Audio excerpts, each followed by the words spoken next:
Many years ago, two businessmen lived in a city. There was a big difference between two of them. One of them was honest and hardworking. The other one always looked for shortcuts, was greedy and not very honest. Once they decided to travel to one of the bustling cities of those times to trade their wares.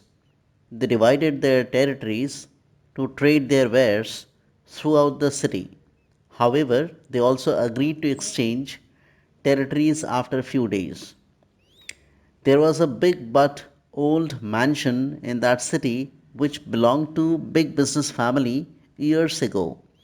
Now most of the family members were died in that mansion and only a girl with her grandmother left in the family who somehow survived on the pittance and stayed in the ruins of the mansion. The greedy trader arrived near the mansion while doing his rounds and shouted, "Beads for sales! Beads for sales!" The little girl, who stayed with her grandmother, was excited to get something, but they didn't have enough money.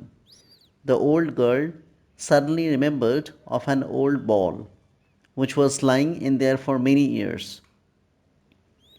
The little girl showed her grandmother the old bowl which had been used by the great merchant, the late head of the family.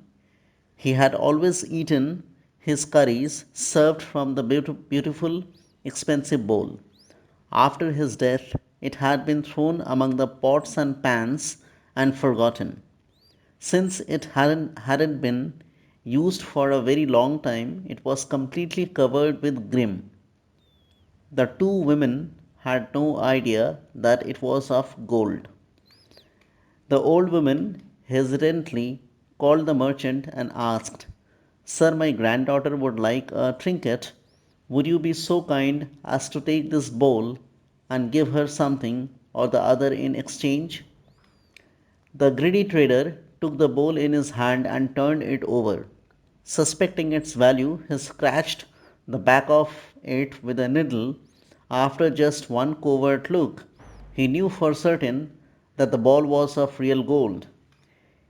He sat there frowning and thinking how I can get the bowl without giving the women anything in exchange. Pretending to be angry, he shouted, "Why did you bring me this useless bowl? It isn't worth half a cent." He threw the bowl to the floor, got up, and stalked out of the house in apparent disgust. Since it had been agreed between the two traders that the one might try the streets which the other had already covered, the honest peddler this time came into the same street and appeared at the door of the same mansion, crying, "Beads for sale." Once again the young girl made the same request of her grandmother, and the old woman replied, "My dear, the first peddler threw our bowl on the ground saying it's useless. What's the point going through the same insult again?" Yet, upon her insistence, grandmother agreed to take a chance. When the peddler came into the house, the two women gave him a seat and shyly put the bowl into his hand. Immediately recognizing that the ball was of gold, he said, "Mother, this bowl is worth 1,000 pieces of silver. I am sorry, but I don't have that much money." Surprised at his words, the old woman said, "Sir, another peddler who came here a little while ago said that it was not worth half a cent. He got angry, threw it on the floor, and went away. If it wasn't valuable, then it must be because of your own goodness that the bowl has turned into gold. Please take it and just give us something or the other for it. We will be more than satisfied." At that time the peddler had only 500 pieces of silver beads and goods worth another 500.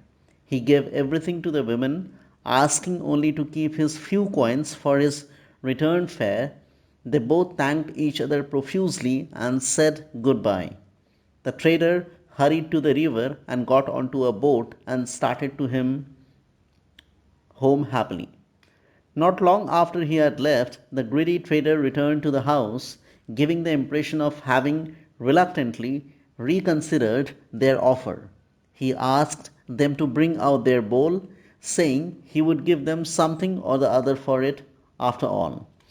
The old woman this time shouted at him. "You scoundrel!" she cried. "You told us that our golden bowl was not worth even half a cent. Lucky for us, an honest trader came after you left and told us it was really worth 100,000 pieces of silver. He gave us 1,000 for it and took it away. So you are too late." When the peddler heard this, an intense pain swept over him. "He robbed me! He robbed me!" he cried. "He got my golden bowl worth 100,000." He became hysterical and lost all control. He tore his clothes and went almost mad. The frustrated trader could only stand there on the river bank and watch his rival escape with the bowl. So